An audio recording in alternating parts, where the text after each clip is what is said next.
ఎక్కడి నుంచి వస్తున్నారు సార్? శివాలయంలో హరికథలు చెప్తున్నారంటే వెళ్ళి అదంత ఇంట్రెస్టింగ్ గా లేదని పక్క థియేటర్లో ప్రేమించుకున్నారు ఆ సినిమాకి వెళ్ళాను. వాడు రా అని పిలిస్తే సిగ్గు లేకుండా వెళ్ళిపోవడమేనా?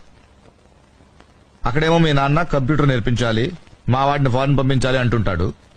నువ్వు ఇక్కడ ప్రేమించుకుందాంరా, పారిపోదాంరా ఇలాంటి సినిమాలు చూస్తూ ఉంటూ. ఇంతకీ ఏమొచ్చు మనకి? ఈత సార్. ఆ? ఈత సార్, స్విమ్మింగ్. అది కాక మ్యూజిక్ అంటే ఇంట్రెస్ట్ సార్. మ్యూజిక్? హార్మోనియం, మృదంగం వాయిస్తానండి. ఇక్కడి గాని తెచ్చావా? లేదు సార్. థ్యాంక్స్. ఇంకా బొమ్మలేస్తానండి. ఎక్కడ? రోడ్ల మీద, బోర్డుల మీద? పేపర్ మీదండి. బ్రతకడానికి ఏం వచ్చు అని అడుగుతున్నాను. బిఏ చేశానండి. ఎన్నేళ్ళు? అది ఓ